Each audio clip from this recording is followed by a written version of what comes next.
अस्सलाम वालेकुम, आप लोग देख रहे हैं जी उठा पाकिस्तान। मैं युसरा एजाज। सुबह बखैर, कैसे हैं आप लोग? उम्मीद है कि सारे देखने वाले हमारे खैरियत से होंगे और एक नई सुबह के लिए तैयार होंगे। आज थर्सडे है और ये मुझे रियलाइज़ हुआ कि इतनी जल्दी हमारा इस बार जो है ना वो वीक गुजर गया है। कभी कभार यही होता है, जैसे लास्ट वीक में कह रही थी कि वीक इतना स्लो गुजर रहा है और आज मुझे बहुत खुशी हो रही है इस बात की कि वीक जल्दी गुजर रहा है। And I hope you guys are looking forward to the weekend. मुझे नहीं पता आप लोगों के साथ ऐसा होता है या नहीं, लेकिन मैं लिटरली डेज काउंट कर रही होती हूँ। मंडे ट्यूसडे थोड़ा मुश्किल होता है, वेंसडे के बाद मुझे लगता है चीज़ें थोड़ी स्पीड अप हो जाती हैं। And of course everyone looks forward to the weekend, क्योंकि वीकेंड वो एक वाहिद टाइम होता है जहाँ पे आप अपना कोई ना कोई काम जो पेंडिंग होता है ना वो कर रहे होते हैं। तो वीकेंड के बारे में बात करेंगे। उससे पहले अगर आपको आज मेरा वार्डरोब अच्छा लग रहा है, so this is by one way PK. Thank you so much one way PK. और आज आपने मुझे ग्रीन दिया। नॉर्मली ग्रीन ऐसा कलर है जो मैं इतना ज़्यादा नहीं पहनती, मैं इतना ज़्यादा अपनी चीज़ों में इंकॉर्पोरेट नहीं करती, बल्कि मेरे इंगेजमेंट का ड्रेस ग्रीन था और मैंने इस बात का इतना मुझे उलझन हुई थी कि मेरा ड्रेस ग्रीन क्यों है, बट इवेंचुअली वो I think it turned out to be okay. अच्छा, हमारी बातें चलती रहेंगी, लेकिन इंट्रोड्यूस कराते हैं सबसे पहले रिनम को। अस्सलाम वालेकुम रिनम, कैसी हैं आप? वालेकुम अस्सलाम, आप कैसी हैं युसरा? और आज मैंने भी ग्रीन पहना हुआ है। बिल्कुल। अच्छा, आपको ग्रीन पसंद है वैसे ना? मुझे bottle green, yes I love bottle green and it's like my favourite colour, but this kind of green it looks very amazing on the screen, you can see on our PG. हाँ absolutely, अच्छा तो लग रहा है, लेकिन मुझे ना पता नहीं क्यों पर्सनली ये कलर इतना ज़्यादा वो नहीं करता, बल्कि my engagement dress was also bottle green. और सब पता है मैं बस ऐसी थी, अल्लाह मेरे लिए ग्रीन क्यों बना दिया। और उससे पता है आप कुछ कह नहीं सकते जब आपका ड्रेस आ गया है, यू कांट से एनीथिंग। तो मैं बस चुपचाप पहन लिया था मैंने, लेकिन उसके बाद मैंने कभी नहीं पहना। You are such a good बहू। I am a very good बहू। आस में सास में, मतलब मैं कोशिश करती हूँ कि मैं अच्छी बहू बनूँ। आई डोंट नो, अब आंटी आप बताइएगा अगर ये सच है या नहीं। अच्छा, मौसम के हालात थोड़े से जो है ना वो शामिल करते हैं आपके साथ। तो आपको जैसे कि पता है कि कराची में और दीगर हमारी जो सिटीज़ हैं उनके अंदर जो है ना ये सिलसिला चल रहा था बरसात का, थंडरस्टॉर्म का, लेकिन ये सिलसिला जो है ना वो थोड़ा बहुत ख़त्म हो गया है। कराची में 32 डिग्री सेंटीग्रेड है, 0% चांसेस ऑफ रेन है, 45% ह्यूमिडिटी है और हवाएं जो है ना जो इतनी तेज़ चल रही थी 35 किलोमीटर्स पे, 25 किलोमीटर्स पे, अब वो कम होकर 19 किलोमीटर्स पर आवर पे चल रही हैं। लाहौर के हवाले से बात करें तो लाहौर में 27 डिग्री सेंटीग्रेड है। कल लाहौर में बड़ी ज़बरदस्त किस्म की बारिश हो रही थी, काफ़ी ज़्यादा लोगों ने एंजॉय किया था, लेकिन इसका सिलसिला भी थोड़ा सा थम गया, थोड़ा सा कम हो गया। 10% चांसेस ऑफ रेन है, ह्यूमिडिटी 56% है और हवाएं बहुत कम चल रही हैं 8 किलोमीटर्स पर आवर पे। इस्लामाबाद के हवाले से बात करें तो इस्लामाबाद में 24 डिग्री सेल्सियस है, 0% चांसेस ऑफ रेन, कोई बारिश नहीं होने वाली। ह्यूमिडिटी 64% पे है और हवाएं जो हैं वो 13 किलोमीटर्स पर आवर पे चल रही हैं। इसी के साथ साथ मुझे पता है कि बहुत सारे लोग जो है ना इस पार्ट के लिए हमारे शो के वेट कर रहे होते हैं, जो कि हमारा हॉरोस्कोप है। दिल थाम के रखें क्योंकि हम शेयर करने वाले हैं एरीज का हॉरोस्कोप। एरीज आज जो है ना वो ज़रा जगल करें, काम के बीच में, घर के बीच में, काम के बीच में, घर के बीच में, और उनको शायद ये चीज़ें थोड़ी ओवरवेलमिंग लग रही है, थोड़ा मुश्किल लग रहा है कि मैं कैसे अपने घर और अपने घर वालों को टाइम प्रॉपर्ली दूँ। आज आपकी वर्क रिस्पॉन्सिबिलिटीज शायद आपको थोड़ा वे डाउन करें, लेकिन आप अपने ऊपर ट्रस्ट करें, आप इनको बखूबी जो है ना वो निभा सकते हैं। और ये जो घर और काम के बीच में आप एक हार्मनी सेट किए हुए हैं ये बरकरार रहेगी। थोड़ी बहुत अपनी ड्यूटीज़ और डेडलाइंस को थोड़ा सा आप अगर फोकस करेंगे तो आपके लिए अच्छा होगा, लेकिन आप फिक्र ना करें, इससे आपके घर के टाइम पर इतना ज़्यादा इम्पैक्ट नहीं होगा। आप जिस तरीके से अपने घर और काम को हैंडल कर रहे हैं उसी तरीके से बाखूबी करते रहेंगे तो सोचें नहीं, काम ज़्यादा करें और अपने घर वालों को भी टाइम ज़्यादा दें। जी रिना, बिल्कुल ऐसा ही है कि आपको वर्क लाइफ का बैलेंस लेके चलना चाहिए। काम भी इंपॉर्टेंट होता है, लेकिन after all family is everything. और युसरा, आपको पता है आज लियोस के साथ क्या हो रहा है? आज लियोस का गला खराब है भाई, थोड़ा थोड़ा जो है ना गला खराब हो रहा है और साथ में उनको जो है नजला भी हो रहा है, छींकें भी आ रही हैं। जी, असल में मौसम भी तो इतना बदल रहा है ना, और चेंजिंग वेदर से आई थिंक ऐसा होता ही है। साथ ही साथ भाई आज आपकी हेल्थ क्योंकि ज्यादा डिस्टर्ब है तो आपकी जो काम करने की एफिशिएंसी है वो भी स्लो डाउन हुई हुई है।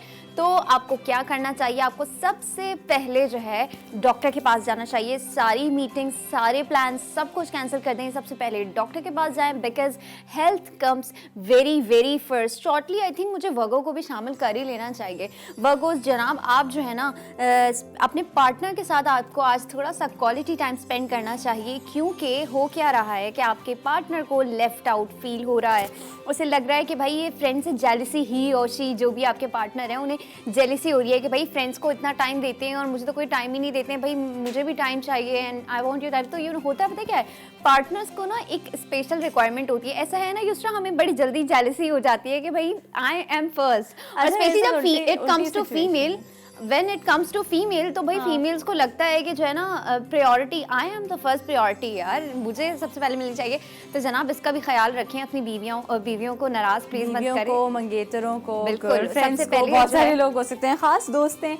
अच्छा नहीं, मेरे बिल्कुल। साथ पता है उल्टी सिचुएशन है। I think because my husband and we spend like our entire childhood together, we spend our teen years together. तो मेरे साथ ये होता है कि मैं कहती हूँ यार प्लीज़ आज तुम अपने दोस्तों में चले जाओ, सुकून की सांस लेने दो मुझे प्लीज़। या कभी कभार तो मैं उसके दोस्तों को फ़ोन करके कहती हूँ प्लीज़ इसको घर से ले जाओ। बहुत आज मेरे दिमाग में बहुत सारे इसको घर से ले जाओ। That's so cute. नहीं लेकिन यार ये हो जाता है, तुम देखना है, जब तुम भी बहुत ज़्यादा टाइम वकास के साथ स्पेंड कर चुकी होगी ना, तो तुम्हें होगा यार प्लीज़ कोई दोस्त इसको ले जाए। प्लीज अब जान छोड़ दो मेरी, है ना, ऐसे हाँ, होगा। लेकिन ये हर चीज़ का अपना फ्लेवर होता है, हर चीज़ की अपनी जो है ना एक कहते हैं चार्म होता है, तो हर चीज़ को एंजॉय करना चाहिए। और साथ ही साथ जब वकास की बात ही हो रही है तो उसके हॉरोस्कोप के बारे में भी थोड़ी बात कर लेते हैं। अच्छा जी, आज वकास शायद थोड़ा सा डिसअपॉइंटेड आप फील कर रहे हो, लेकिन अपने आप को लेट डाउन करने की, और सारे टॉरस सुन ले, अपने आप को लेट डाउन करने की कोशिश ज़्यादा नहीं करें।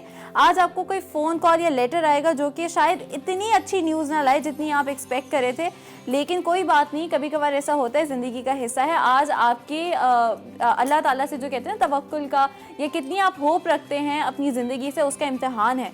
अगर आप अपनी होप को पकड़ के रखेंगे और होप लूज़ नहीं करेंगे तो आज आपकी चीज़ें आपके लिए बेहतर हो जाएंगी।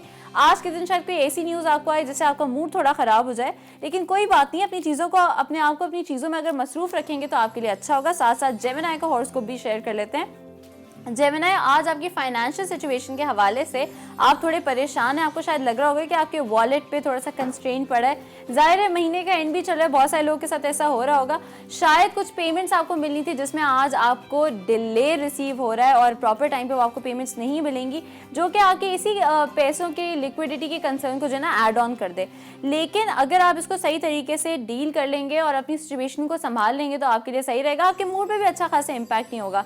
चेकअप ऑन एक्सपेक्टेड फंड्स, क्योंकि अगर कोई इनकम थी जो आपके पास आ रही थी वो किसी वजह से देर हो गई, तो बार बार अगर आप उसको चेकअप करते रहेंगे तो उसके इम्कानात है कि आपको टाइम पर आ जाए और इतना ज़्यादा स्ट्रेस जो है ना आपकी ज़िंदगी पे ना हो। यस ना, बिल्कुल। और मैं तो कहती हूँ जब भी पैसों का मामला हो चेकआउट करते रहें भाई, चेक करते रहें भाई, मेरे पैसे को क्या हुआ, क्या बना मेरे पैसों का। नहीं वाकई में, क्योंकि कभी कभार ना लोग ऐसे होते हैं जो कि भूल जाते हैं, बिल्कुल, या इतनी ढिठाई से मतलब कहते हैं हमने तो लिए ही नहीं थे। एग्जैक्टली। हमने तो लिए थे। और यूसरा कुछ लोग मेरे जैसे होते हैं जिन्हें अपने खुद के पैसे मांगने में शर्म आ रही है। नहीं, मेरे साथ भी ये मसला है। मुझे भी, मैं अगर किसी को पैसे लेंड कर दूं ना, मैं मांग नहीं सकती, लेकिन ये ऑनर बताना नहीं चाहिए, बहुत लोग आ जाएंगे हमसे पैसे मांगने, बहुत मुश्किल हो जाएगा।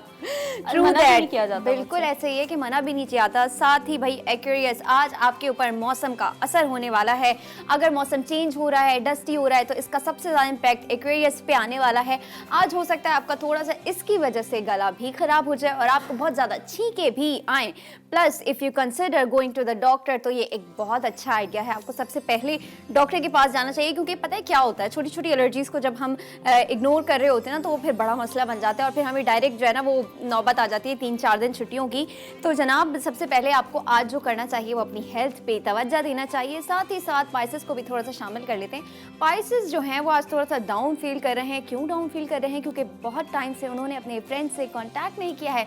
बिल्कुल मेरी फ्रेंड अनम जो सुन रही हैं, जो आजकल कुछ ज़्यादा ही प्रोफेशनली बिजी हो गई हैं, तो मुझे कॉन्टैक्ट भी नहीं कर रही हैं और मुझे कोई लिफ्ट नहीं करा रही हैं, तो आपके लिए भी है ना, देखें आप अपसेट हो रही हैं तो प्लीज़ मुझसे कांटेक्ट करें। और तमाम पाइसेस जिस वक्त अपसेट हो रहे हैं वो अपने फ्रेंड्स से, अपने पार्टनर से, अपने कजिन से, जिनके साथ भी उन्हें अच्छा लगता है, उनके साथ टाइम स्पेंड करें, because it is very very very important. साथ ही आप उस बंदे से कनेक्ट करने की भी कोशिश करें जो आपको सबसे ज़्यादा अच्छा लगता है। तो भाई मेरी दोस्तों मुझे ही कॉल करने वाली है, बाकी आप लोगों को देखते हैं आप किसको कॉल करते हैं।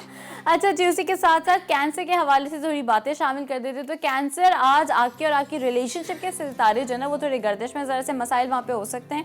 थोड़ी बहुत आपकी और आपके पार्टनर के बीच कंफ्यूजन हो सकती है या नोक-झोंक हो सकती है, थोड़ी लड़ाई हो सकती है। इसको अवॉइड कीजिएगा, क्योंकि लड़ाई जो है जाहिर है वो कल हमने कहा था लड़ाई माफ़ करो, अल्लाह का घर साफ करो, तो वो थोड़ा करिए, माफ़ कर दें किसी को। उसके अलावा अगर कोई किसी किस्म की कंफ्यूजन आपको लग रहा है आपकी रिलेशनशिप में बिल्ड हो रही है, चाहे वो आपके हस्बैंड के साथ हो, किसी के भी साथ हो, उसको वहीं क्लियर आउट करने की कोशिश करें, क्योंकि इन चीज़ों को जितना ज़्यादा आप दूसरे के दिमाग में और अपने दिमाग में बिठा कर रखेंगे और सोचेंगे इसके बारे में, ये चीज़ें ख़राब होती जाएंगी। तो कोशिश करें जैसे ही कोई इस तरह की सिचुएशन आपको फील हो रही हो, आप अपने पार्टनर से बात करें, क्योंकि बात करना ही इसका बेहतरीन हल होगा। लिब्रा के हवाले से भी बात करते हैं। तो लिब्रा, आज जो है अपने पार्टनर के साथ थोड़ा सा क्वालिटी टाइम बताने वाले हैं, और हो सकता है कि किसी एक वर्गो के साथ क्वालिटी टाइम बताएं।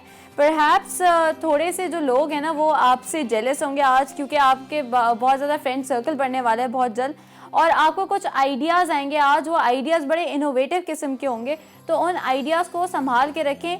हो सकता है कि ज़रा से कोई रोमांटिक इनकाउंटर भी हो जाए किसी के साथ, तो हो सकता है कि ये कहानी लंबी चले, इश्क मोहब्बत की कहानी चल जाए, तो उसको भी जो है ना ज़रा दिमाग में रखिएगा। और आज आपके लिए सब कुछ अच्छा ही हो रहा है, जितना मैंने देखा है लोगों से मिल रहे हैं, कोई रोमांटिक इनकाउंटर हो सकता है। जब ये सारी चीज़ें हो रही हैं तो आई वुड सजेस्ट कि ज़रा अच्छा से ड्रेस होइएगा। आपको कभी नहीं पता किससे मिल जाए, कौन आपका जीवन साथी बन जाए या क्या हो जाए, तो ज़रा अच्छा ड्रेस होइएगा, अच्छे लगिएगा, आपके हक में बेहतर होगा। बिल्कुल ऐसा ही है, और अच्छा तो आपको हर रोज लगना चाहिए, ऐसा ही है युसरा। बिल्कुल, क्योंकि अगर आप अच्छे लग रहे होते हैं, आप अच्छा फील भी कर रहे होते हैं। Exactly. हम लोग अच्छे नहीं लग रहे होते, हम इतने कॉन्शियस फील कर रहे होते हैं, पता और नहीं क्या है। कॉन्फिडेंट जब आप अच्छे लग रहे होते हैं, आपका कॉन्फिडेंस ना उबल उबल के बाहर आ रहा है। बिल्कुल उबल के बाहर आ रहा है, और उभर के बाहर भी आ रहा होता है। और बचपन में कभी ऐसा होता था कि लाइक युसरा, एक छोटी सी बात शेयर करूंगी। लाइक मेरे मामू की वेडिंग थी, तब मैं होती थी कोई ऐसी 10-12 साल की होती होगी, तो बड़ा अपने जानते रेडी हुई, and you know I was like, oh my God, I am looking Kareena Kapoor and this and that. और अब मैं जब उस पिक्चर को देखती हूँ, I was literally looking pathetic.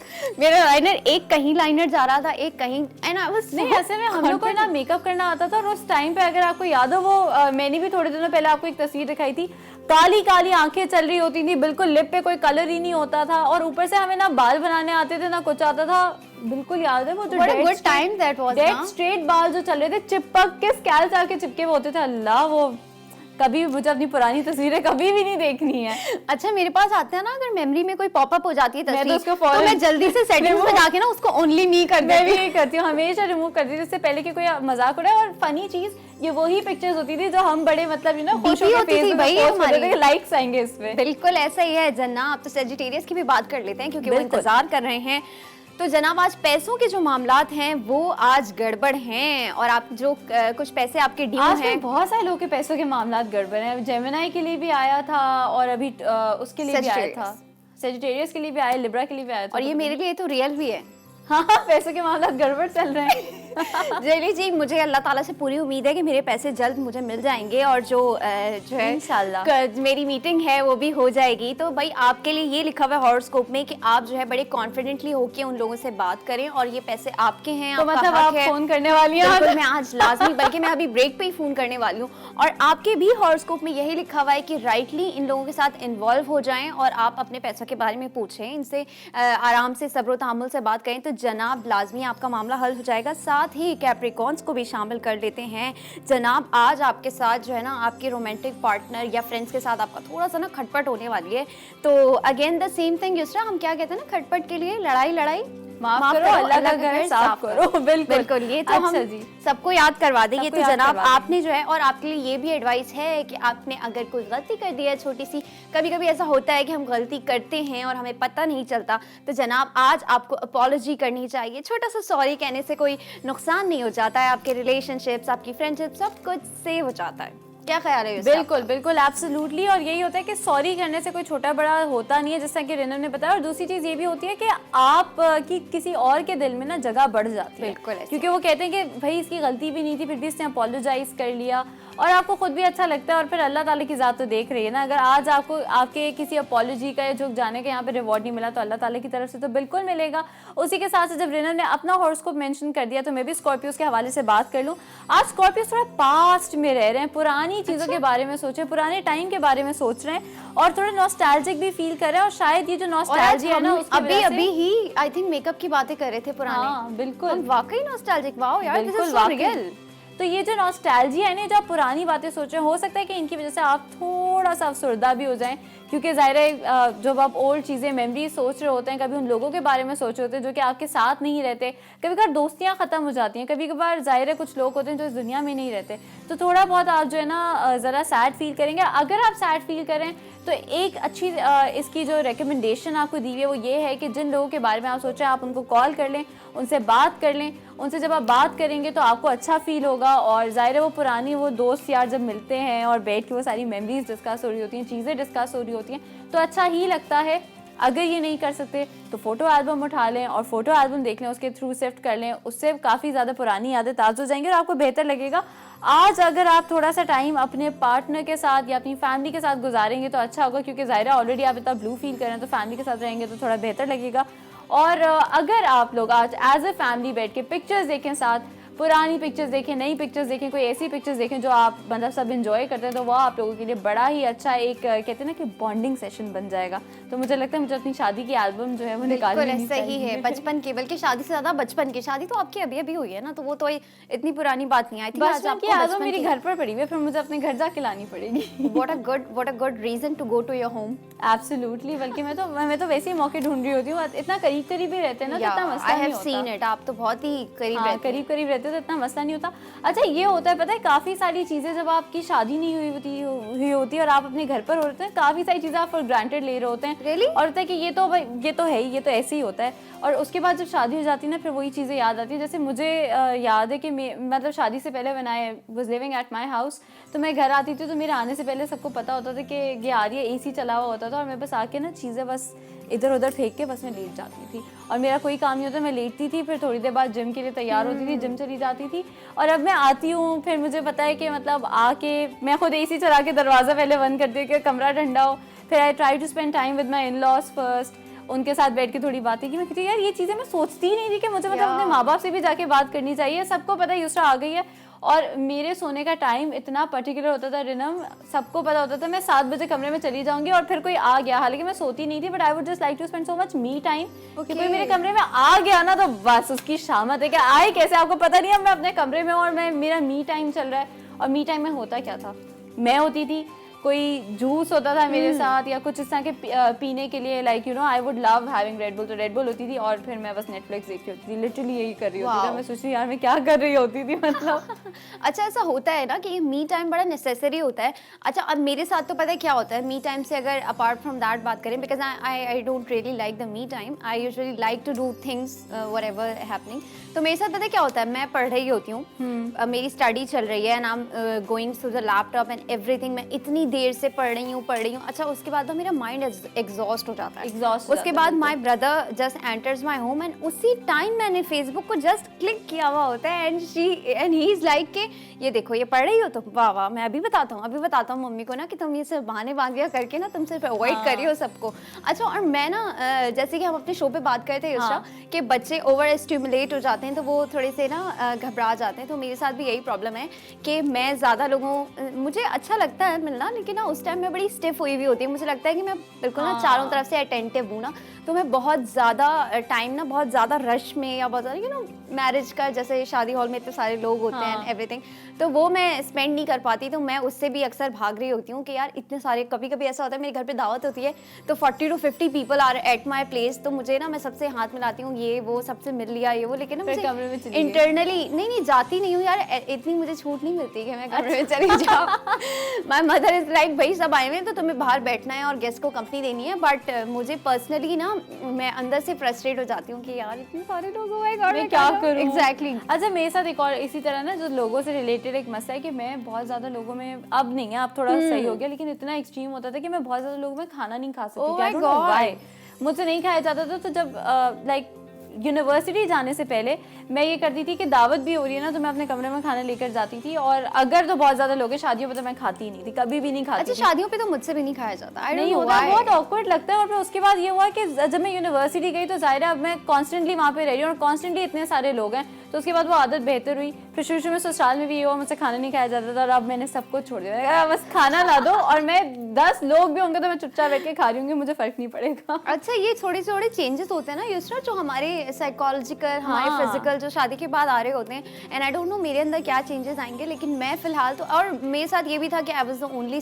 Daughter at my place, तो फिर और ज़्यादा वो थोड़े पैम्पर और अकेले रहने की आदत, तो शायद इस वजह से भी मेरी थोड़ी कुछ इस तरह की बातें जो है वो हो गई डेवलप। अच्छा ये सब थोड़ी सी आई थिंक हम लोग स्नीक पिक अपने जो है टॉपिक के हवाले से दे देते हैं, और हम डिस्कस भी कर रहे थे, हमने रिसर्च भी की हुई है, काफ़ी हफ्तों से हमारी रिसर्च चल रही थी। तो युसरा आप टॉपिक के बारे में बताएं, आज हमारा क्या टॉपिक है? अच्छा जी, सबसे पहले टॉपिक के हवाले से जब बात करें तो आपको बताते चले कि हम आज गुर्बत के हवाले से बात करें। पाकिस्तान में आपको पता है कि गुर्बत की सिचुएशन वर्स से वो कहते हैं ना कि बहुत और भी ज़्यादा बुरी होती जा रही है, और कितने सारे बच्चे होते हैं, कितने सारे ऐसे लोग हैं जो कि स्ट्रीट्स पे सो रहे हैं, स्ट्रीट्स पे ही रह रहे हैं, कौन उनका ख्याल रखता है? अगर खुदा ना खासा किसी की डेथ हो जाए उस सिचुएशन में, क्योंकि ड्रग ओवरडोज से भी काफ़ी सारे लोग मर रहे होते हैं, तो उनको कौन मतलब उनका वो करता है, गुस्ल कराता है, कौन उनको? और स्पेशली युसरा, जब बच्चों की हम बात करते हैं तो ये बच्चे हमें जो सड़कों पे नजर आते हैं, जो अक्सर बेगिंग कर रहे होते हैं, आपकी गाड़ी का शीशा साफ कर रहे होते हैं, आपको पता है ये पूरी माफियाज के थ्रू ट्रैफिक्ड बच्चे होते हैं, ये पूरी एक माफिया है जो उनको स्मगल करती है। बिल्कुल स्मगल कर रहे होते हैं। उसके अलावा ये बच्चे इतने अब्यूज़ हुए होते हैं, किसी भी किस्म का आप अब्यूज़ को सोच लें, चाहे आप फिज़िकल अब्यूज़ सोच लें, मेंटल अब्यूज़ सोच लें, और इतनी ज़्यादा, मतलब मैंने एक दो डॉक्यूमेंट्रीज भी देखी और आपको पता है सबसे ज़्यादा इनको अब्यूज़ करने वाले होते हैं ये जो ट्रक ड्राइवर्स होते हैं, जो कि हाईवेज़ पर होते हैं। एक तो वो होते हैं, इनका पूरा इन बच्चों का जो है ना, इनको ट्रैफिक करने का पूरा बाजार, पूरा बिजनेस सेटअप होता है। तो इन सारी चीज़ों के बारे में हम आज डिस्कस करने वाले हैं, क्योंकि ये वो लोग हैं जिनके बारे में बोलने वाला, जिनके बारे में बातें करने वाले, अवेयरनेस देने वाले शायद चंद ही कुछ लोग हैं। इसी हवाले से हमारा आज टॉपिक रहेगा, तो stay tuned in to our show. यहाँ पे वक्त है एक छोटे से ब्रेक का। ब्रेक के बाद आपको ज्वाइन करेंगे। देखते रहें जी उठा पाकिस्तान।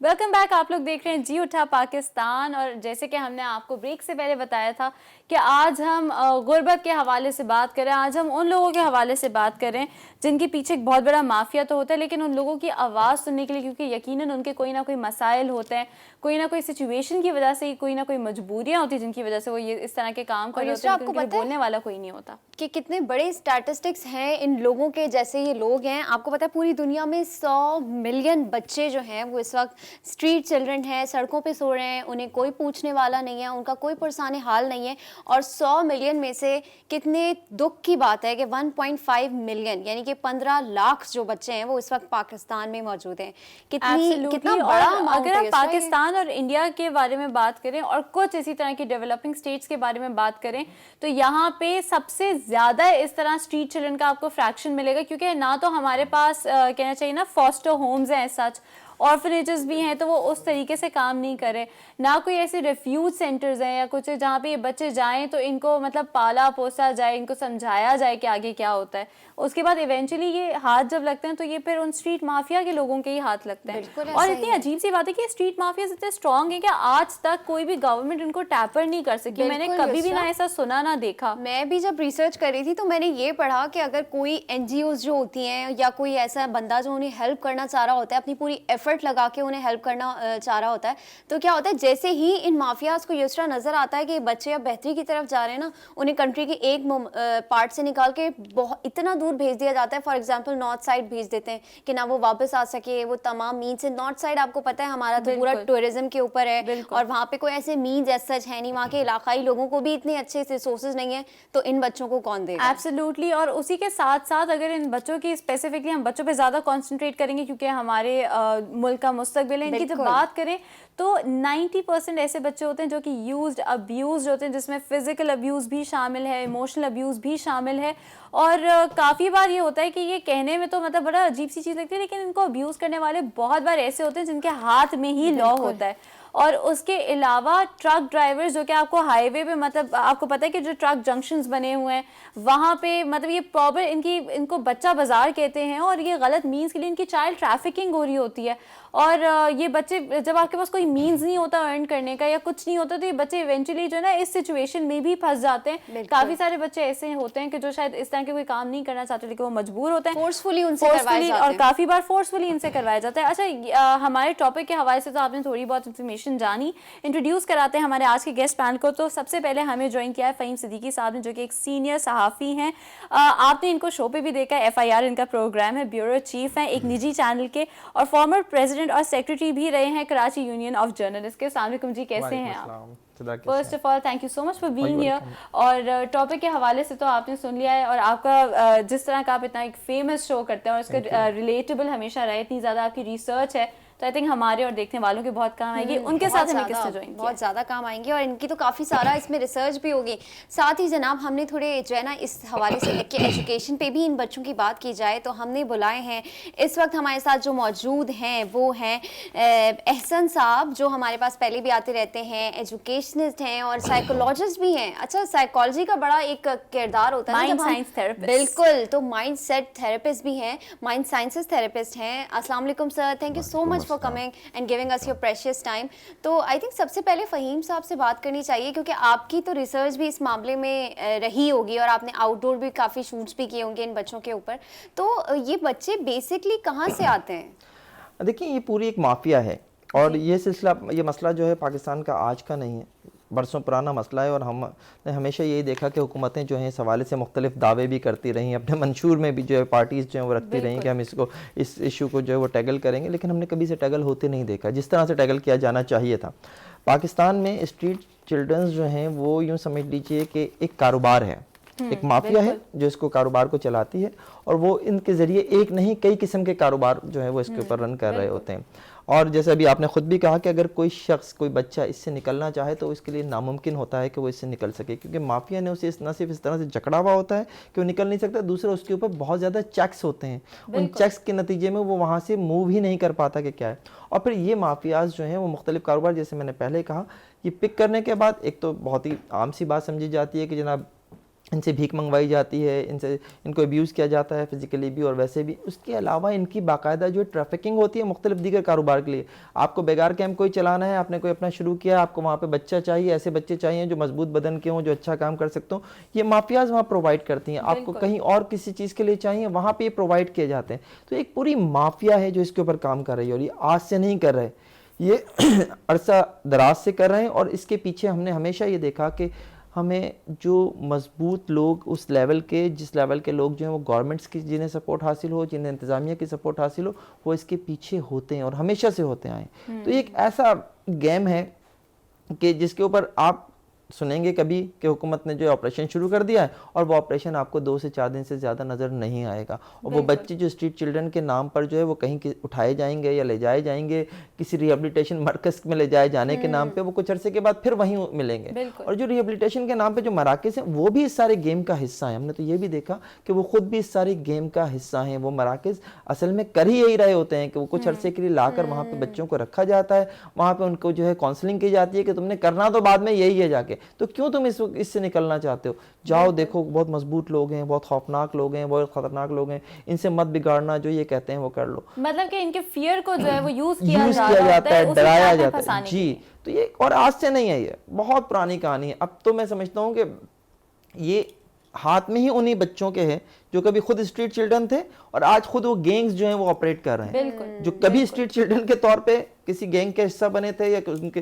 हाथों इस्तेमाल हो रहे थे, आज वो खुद गैंग्स चला रहे हैं। स्ट्रीट क्राइम स्ट्रीट चिल्ड्रन के हाथों होता है, स्ट्रीट पे होने वाले दीगर क्राइम, चोरी छीना जाना, ये इन स्ट्रीट चिल्ड्रन के हाथों में होता है। गाड़ियों से पार्ट्स की चोरी, ये इनके हाथों होता है। और फिर इनको बाकायदा जो मुख्तलिफ किस्म के नशों की तरफ ले जाया जाता है, एडिक्ट किया जाता है, जानबूझ के किया जाता है कि यार तुम ये नशा करो, क्योंकि जाहिर है जब उसकी तलब होगी और आपको वो चीज नहीं मिलेगी तो आप उसकी मानने पे मजबूर होंगे जो आपको प्रोवाइड कर सकता है। यानी कि हमारी ब्लैक ड्रग मार्केट्स भी उन्हीं के बदौलत बहुत कुछ है। ये एक ऐसा टॉपिक है कि आप इसकी जहतें खोलते चले जाएंगे और खुलती चली जाएंगी। और अच्छा, जैसे कि आप बता रहे थे युसरा, जैसे कि फ़हीम साहब बता रहे थे कि गवर्नमेंट खुद इन्वॉल्व है।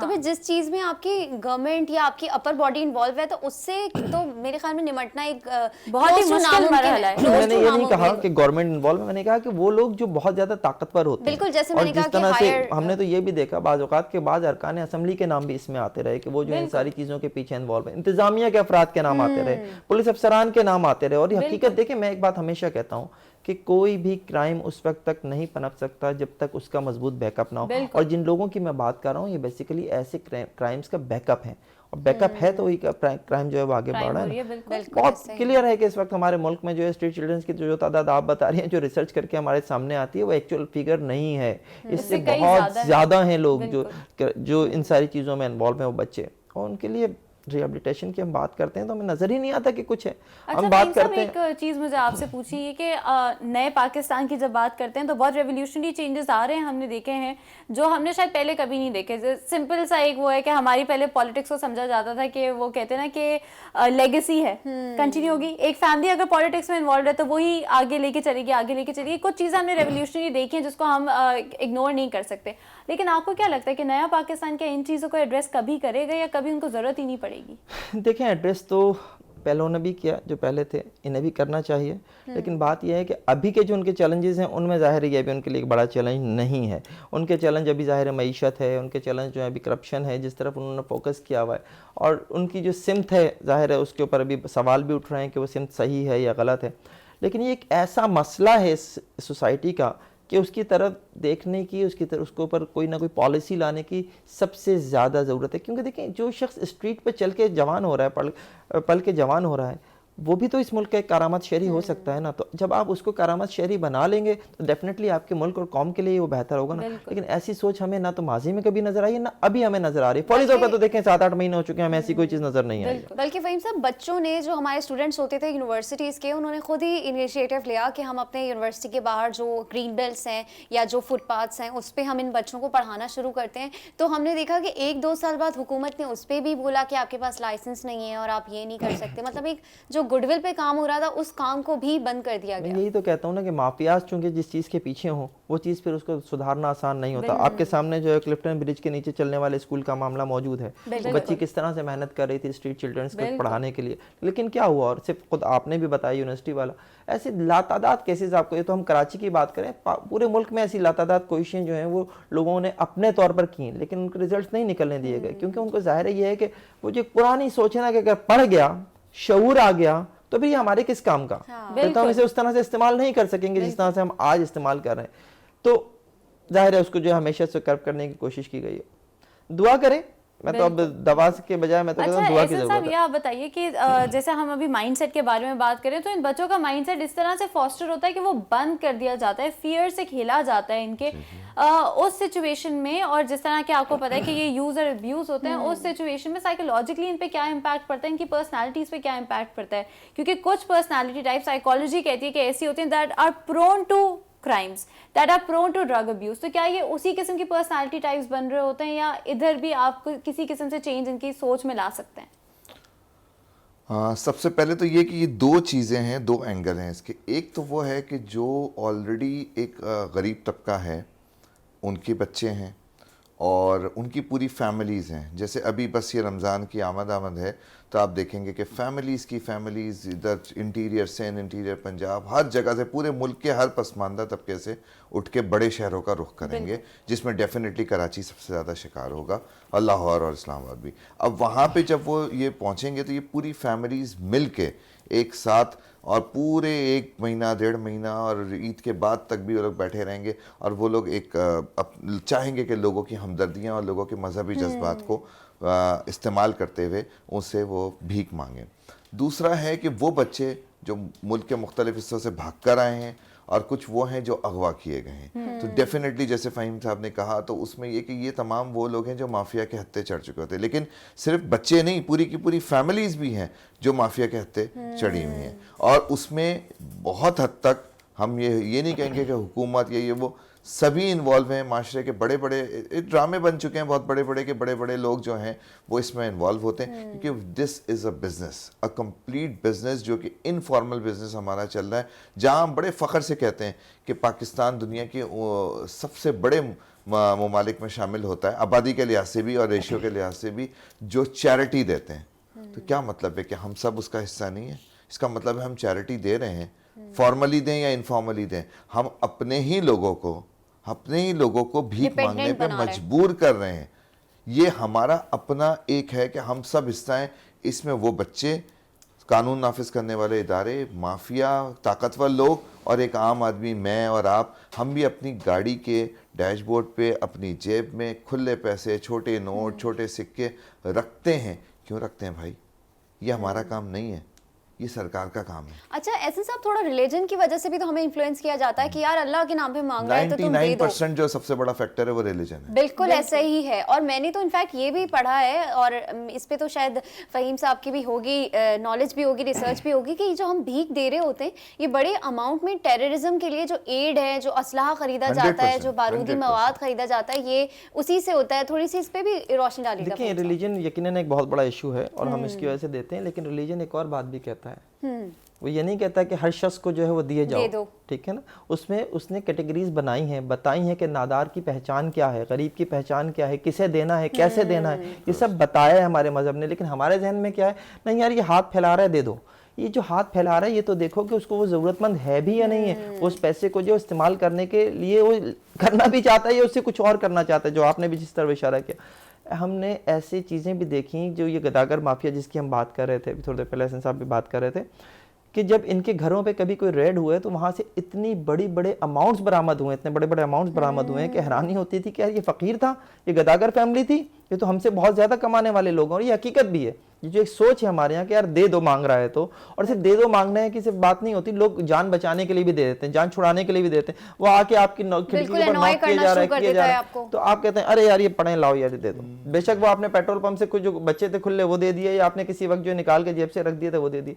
तो ये कहते साइकी डेवलप हो गई, और वो भी आपकी जान उस वक्त तक नहीं छोड़ता जब तक उसे कुछ मिल ना जाए। और इसकी भी मुख्तलिफ पहलू हैं, सिर्फ और सिर्फ फकीर आपको सिर्फ और सिर्फ बच्चे नहीं मिलेंगे, हमारे यहाँ जो ट्रांसजेंडर हैं वो भी आपको इस लाइन में मिलेंगे, और भी पूरी फैमिलीज मिलेंगे। फैमिलीज के ऊपर एक सॉरी मैं जब ये बात कर रहे तो मेरे जहन में एक बात आई थी जी।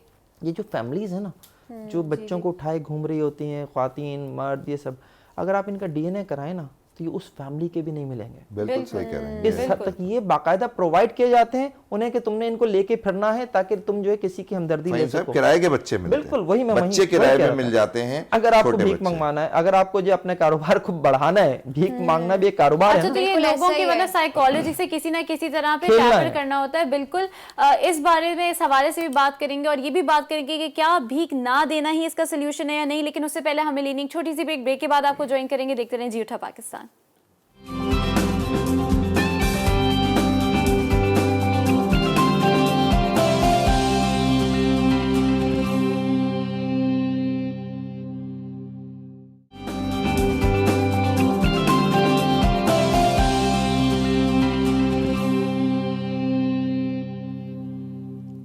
Welcome back. आप लोग देख रहे हैं जी उठा पाकिस्तान। एक अहम पॉइंट जो हमारी डिस्कशन से निकला सामने आया उभर के, वो ये था कि क्या हम अगर खुद एज सिटीजन्स भीख देना बंद कर दें तो इस मसले का हल निकल सकता है या नहीं। और दूसरी चीज़, बच्चों के हवाले से जो बात आई थी कि वो बच्चे जो हैं जो कि लोग कैरी कर रहे होते हैं उनसे रिलेटेड भी नहीं होते। अच्छा, एक वाक़या 2 years बैक मैंने सुना, और 2-3 बार यही सिमिलर वाक़या रिपीट होता हुआ सुना। इस्लामाबाद में मेरे एक दोस्त की मतलब बहन के साथ ये सीन हुआ था कि कोई एक औरत आती है, हीट वेव का पूरे सिचुएशन चल रही है, उनके घर पानी मांगने कि मेरा बच्चा फेंट हो गया है, इसको पानी चाहिए, मुझे थोड़ा सा पानी चाहिए। वो घर आती हैं, पता नहीं उनसे क्या एब्सेंट माइंडेडनेस ही क्या था कि उन्होंने अपनी बेटी को कहा तुम यहाँ बैठो, मैं पानी लेकर आती हूँ। वो उस बच्चे को छोड़ के चली गई, बेटी को लेके चली गई, और वो बच्चा ऑलरेडी मरा हुआ था। काफ़ी बार ये बच्चे ड्रग्ड भी होते हैं, काफ़ी बार पता नहीं जिंदा होते हैं नहीं। इस तरह के वाक़यात जब होते हैं और उनकी बच्ची चली गई तो आज तक वो ट्रैक नहीं हो पाई है, ट्रैक करना भी मुश्किल होता है। उन बच्चों के साथ क्या होता है जो इस तरह अगवा होते हैं? वही होता है जिसके बारे में आपको भी और मुझे भी सब पता है कि ज़ाहिर है वो बच्चे जो है मुख्तलिफ तरीके से इस्तेमाल किए जाते हैं। और जैसे मैं अभी थोड़ी देर पहले भी आपको बता रहा था कि अगर आपको जो है किसी भी मकसद के लिए बच्चा चाहिए तो आपको मिल जाएगा, इजीली प्रोवाइड कर दिया जाएगा। बस आप अपनी डिमांड्स बता दें कि आपको जो है वो भीख मंगवाने के लिए चाहिए, आपको भीख मंगवाने के लिए चाहिए तो इस एज का चाहिए, आपको भीख मंगवाने के लिए चाहिए तो वो लड़का होना चाहिए, लड़की होनी चाहिए, आपको भीख मंगवाने के लिए चाहिए तो उसके पैर टूटा हुआ होना चाहिए, हाथ मुड़ा हुआ होना चाहिए। यहाँ पे एक और भी बहुत बड़ा एक जो माफिया चलता है साथ वो ऑर्गन डोनेशन का भी चलता है, जो इलीगल ऑर्गन्स डोनेट कर रहे होते हैं। मैंने थोड़ी देर पहले आपसे कहा था ना कि आपको जिस नौयत का भी कारोबार करना है आपको यहाँ से माफिया जो है वो प्रोवाइड कर देगी। आपको बेकार कैंप के लिए चाहिए, आपको कहीं और इस्तेमाल करना है, आपको ऑर्गन्स के लिए चाहिए, आपको क्रिमिनल। इस पे भी थोड़ी रोशनी डालेगा। मैंने ये भी पढ़ा पढ़ा था कि इनको बाकायदा खराब किया जाता है, लाइक इनके ये नॉर्मल बच्चे होते हैं, उनके पाँव हाथ जो है वो खराब किए जाते हैं, इन्हें बाकायदा म्यूटिलेट इनको किया जाता है। हाँ, तो ये शौकत क्या सिद्दीकी ये साहब ने सच अपने है? एक नॉवल में जो है वो इसको बाकायदा जो है जांगलूस में बाकायदा ऐसे उन्होंने लिखा भी था कि वो किस तरह से किया जाता था। बाकायदा जिस्म के बाज़ हिस्सों को एक सिम्त में जो है मोड़ के छोड़ देते हैं वो, उसके नतीजे में जिस्म का वो हिस्सा जो है वो पतला हो जाता है, वो उसकी शेप बिगड़ जाती है। तो ये बाकायदा किया जाता है, ये कोई सिर्फ कहानी में लिखी गई बात नहीं है, ऐसा ही किया जाता है। मुख्तलिफ जिस्म के हिस्सों को इस तरह की शेप दे दी जाती है। एक तो आज के दौर, खैर ये तो पहले होता था, आज के दौर में तो मेकअप के जरिए ऐसा किया जाता है। आपने देखा होगा मुख्तलिफ वीडियोस भी इस हवाले से आती हैं कि मेकअप के जरिए आपको जो है बर्ज़दा बना देंगे, आपकी जो है वो कोई ना कोई चेहरे पे कुछ इस तरह का बना देंगे कि पिछले आपको साल देखकर जो है इनफैक्ट वो तो ये चला हुआ था कि वो कॉटन के ऊपर पायोडीन पायोडीन बर्नॉल लगा के, जी। और बर्नॉल लगा के वो कहते थे ये इतना जला हुआ वो है। टेरिबल उसका जैसे ये जल विजुअल गया बन है जाता ऐसा। था कि वो बच्चा पूरा सर से पांव तक जला हुआ है और वो भीख मांग रहे होते थे। अगर आप उससे कहें ना चलो मैं तुम्हारा इलाज कराता हूँ, भाग जाएगा वो बंदा। वो यहाँ खातून तक भाग अगर जाती है। आप किसी सही सलामत इंसान से कहें कि तुम क्यों भीख मांग रहे हो, मैं तुम्हें घर लेके चल के हाँ, कोई तो उसी एम्प्लॉयमेंट भाग दे दूं, तो जाएगा वो नहीं, क्योंकि नहीं माफियाज करते। के तहत है, उनका काम ये नहीं है, उन्होंने ठीक नहीं होना, और ना ही वो लोग जो जिन्होंने उन्हें डिप्यूट किया हुआ है उन्होंने वो चाहते हैं कि ठीक हो। देखिए यहाँ तक है ये गदागर माफिया की, चूंकि हम इस वक्त ज़्यादा बात कर रहे हैं, तो यहाँ तक होता है कि स्पॉट्स जो है वो बिकते हैं। जी बिल्कुल, ये स्पॉट्स मैंने देखा बाकायदा है। बिकते हैं कि यार ये जगह मेरी है, इस जगह पे कोई और नहीं आ सकता। और इसमें भी बाकायदा कैटेगरीज हैं कि भाई एक तो ये कि एक माफिया काम नहीं करी, एक से ज़्यादा माफियाज काम करी हैं, ये इलाका मेरा है, ये इलाका तुम्हारा है, एक दूसरे के दरमियान झगड़े भी हो जाते हैं कि तुम्हारा आदमी मेरे इलाके में क्यों आ गया।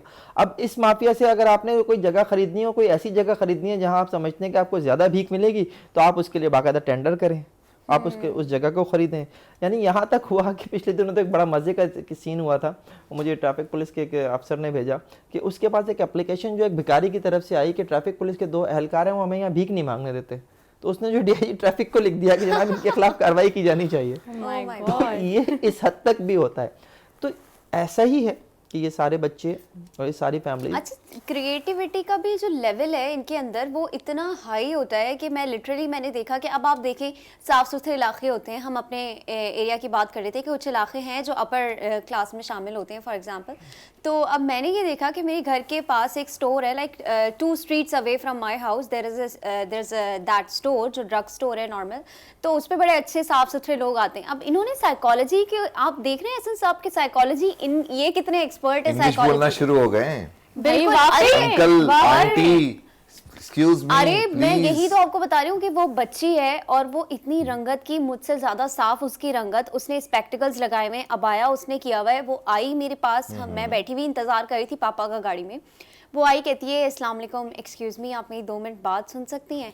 तो मैंने बोला जी। कहती हैं कि मैं ना इस तरीके से यहाँ पे हूँ और जो है ना मुझे कुछ पैसे चाहिए, मेरे घरेलू हालात बहुत ख़राब हैं। Like I have seen her twice, मैंने एक दफ़ा उसको पैसे दे दिए, दूसरी दफ़ा मैं आ रही थी ना तो मैंने ये देखा कि उसने वो पैसे ले जाके थोड़े से वो टर्न करके गई है और एक जो नॉर्मल हमारे जो बेगर्स होते हैं जिनकी हुलिया बड़ी ख़राब होती है, उसने उसके हैंड ओवर किए हैं वो पैसे और वो वापस आके उसी ड्रग स्टोर के गेट पे खड़ी हो गई है। माफिया, पूरी की पूरी माफिया। देखें इसके अंदर क्रिएटिविटी देखें आप। जितना, जैसे फहीम भाई ने एक बात कही थी कि ये परतें हैं, हम परतें खोलते चले जाएंगे, प्याज की तरह इसकी परतें खोलते जाएंगे, हमें मसाइल और नीचे कहाँ से कहाँ तक पहुँचेगा। अब अगर फहीम साहब, क्या मैं ये कहना मुनासिब नहीं समझूंगा कि अगर हमारी कौम का मिजाज ही भिखारियों वाला बना दिया गया है, आज नीचे एक दो दफ़ा किसी को समझाने की कोशिश की कि भाई कुछ काम करो, हट्टे कट्टे हो, बोलते जब हमारे मुल्क के सरबराह, हमारे सारी बड़े बड़े सदर, वजीर आज़म सारे ही मांगते हैं तो हम क्यों ना मांगे भाई, हमारा क्यों हक नहीं है। तो हमारे मिजाज ऐसा बना दिया गया है पिछले 50 साल 60 साल के अंदर, शुरू के 10 सालों को चलो हटा दे, तो उस दौरान में हमारी कौम को वाकई भिखारी एक तो एक और चीज़ में कि खुदा के दिन इनको फ़कीर ना बोलें, लिल्लाह, फ़कीर फ़ुकर से निकला है। फ़ुकर एक बड़ी आला सिफ्त है, फ़ुकर इख्तियार करना। फ़कीर जो है एक ज़ात है, या एक ये उसके अंदर आ जाता है, हमारी रूहानियत में आ जाता है। इनको फ़कीर ना कहा जाए, इनको भिखारी या गदागर कहा जाए। तो इस गदागर माफिया को, लेकिन लेट्स टॉक अबाउट सॉल्यूशंस क्या हैं हमारे पास। सॉल्यूशंस ये है, सबसे पहले हम हर चीज़ में गवर्नमेंट, रियासत, हुकूमत, अवाम, हम सबका फेस एक चीज़ होती है और वो फेस होती है लॉ इन्फोर्सिंग एजेंसीज। और हमारे मुल्क में लॉ इन्फोर्सिंग एजेंसी का जो मेन चीज़ है वो है पुलिस। अगर इस इदारे के लोग और इस इदारे के सरबराह और इस इदारे के अरकान अगर ये चाहें तो इस मुल्क में हर चीज बेहतर हो सकती है। बिल्कुल ऐसा जो अभी दूसरे मसाइल चल रहे हैं कि पुलिस की अंधी गोली से ये हो गया, लेकिन हम अगर पुलिस के हवाले से बात करें तो आने वाले दिनों में तो ऐसे बड़े बड़े मसाइल आए हैं, उन्होंने इतने सारे इनोसेंट लोगों को ऑन एंड ऑफ हम सुनते रहते हैं, इनोसेंट लोग जो हैं वही जो गोली से मार दिया, ये कर दिया, अंधी गोली and this and that, I agree with that. लेकिन ये है कि इस इशू का ताल्लुक मईशत और साथ साथ समाजी अक़दार से है। पहली तो ये कि हमें समाजी अक़दार, क्या हम पुराने 70 साल 80 साल 100 साल पुराने उर्दू नावल उठा के देख लें, क्या ये तमाम चीज़ें हमें हर जगह मिलती नहीं? और फिर हमें मज़हब में तमाम मसाजिद हमारे यहाँ, मेरे मेजॉरिटी मसाजिद औकाफ के अंडर में, उनकी जिम्मेदारी जो है वो हुकूमत की है। तो फिर मस्जिद में चंदे के डब्बे चल रहे हैं, हर जगह पैसे मांगे जा रहे हैं, आप हर काम के लिए पैसे मांग रहे हैं। मुहर्रम आ रहा है तो आप हरीम के पैसे मांग रहे हैं, शरबत के पैसे मांग रहे हैं, रब्बुल अव्वल आ रहा है तो आप सजावट के पैसे मांग रहे हैं, किस चीज़ के आप पैसे नहीं मांग रहे हैं? अच्छा, आपकी बात से एक बात मैं ऐड करना चाहूँगी और फ़हीम साहब से भी इस बारे में थोड़ी रोशनी लूँगी कि हम ये रिसर्च पे देख रहे हैं कि जब से ये फ्री जो एक ट्रेंड आया है कि दस्तरखान and twice 2 meals a day, काफ़ी सारी हम ऑर्गेनाइजेशंस जो बड़े बड़े नाम हैं वो प्रोवाइड कर रही होती हैं। तो अब ये रिसर्च और ये स्टैटिस्टिक्स सामने आ रही है कि इनकी वजह से, क्योंकि ऑब्वियसली एक इंसान की सबसे पहली ज़रूरत है खाना, घर तो फिर भी दूसरी और तीसरी नंबर पे आता है, उसकी पहली जरूरत है खाना। अब कराची के अंदर ये चीज क्यों बढ़ती जा रही है कि फ्री मील जब बंदे को मिल रहा है तो फिर उसको तो कोई प्रॉब्लम ही कोई नहीं है ना, वो तो हर किस्म के क्राइम कर रहा है, सब कुछ कर रहा है, उसके बाद उसको फ्री मील मिल रहा है। तो इस पे आप थोड़ी सी रोशनी डालिएगा इसके बारे में। दो बातें हैं, देखें जो लोग ये काम कर रहे हैं, मेरी उनसे बात हुई एक मौके पे इसी इशू के ऊपर, तो उनका ये कहना था हम बेशक इस बात पे बिलीव करते हैं कि किसी को मछली खिलाई ना जाए, उसे मछली पकड़ना सिखा दिया जाए, हम इस पे बिलीव करते हैं। लेकिन हम ये, और हमारे पास जो है इतने शोबे हैं जिसमें हम जो है लोगों की मदद करते हैं, हम चाहते हैं कि लोग आके इन्हें ज्वाइन करें, हम लोगों को जो है रिक्शे देते हैं, हम उनको ट्रेनिंग्स कराते हैं, फला ट्रेनिंग कराते हैं, फला जॉब चाहते हैं कि उनको मिल जाए, वो हो जाए। लेकिन साथ साथ वो ये भी कहते हैं कि क्या इसके बावजूद हर शख्स का ये हक़ नहीं है कि उसे रोटी मिलनी चाहिए, दोपहर का पेट भर के खाना मिलना चाहिए। तो हम उनको डेफिनेटली दस्तरखान बनाते हैं, हम बिछाते हैं, हम करते हैं, और ये सिर्फ हम अल्लाह की रज़ा के लिए करते हैं। और साथ साथ हम वहाँ से लोगों को चूज़ करते हैं, वहाँ पे हम कोशिश करते हैं कि आने वाला जो शख्स है, अगर वो कोई मजदूर है, किसी फैक्ट्री में काम करता है, जैसे मिल एरिया में, किसी इंडस्ट्रियल एरिया में उन्होंने अगर अपना दस्तरखान लगाया हुआ है, हम उसे कहते हैं कि भाई तुम यहाँ से बेशक खाना खाओ, अपने साथ लेकर भी जाओ, लेकिन खुदा के लिए इसको जो है ना अपनी रूटीन ना बनाना। तो हम वो कहते हैं, हम साथ साथ से डिस्करेज भी करते हैं, और होना भी चाहिए। लेकिन उनका कहना यह कि अगर इसके साथ अगर किसी वाकई भूखे का पेट भर जाता है तो इसमें क्या बुराई है? ये एक सोच है, ये एक सोच है।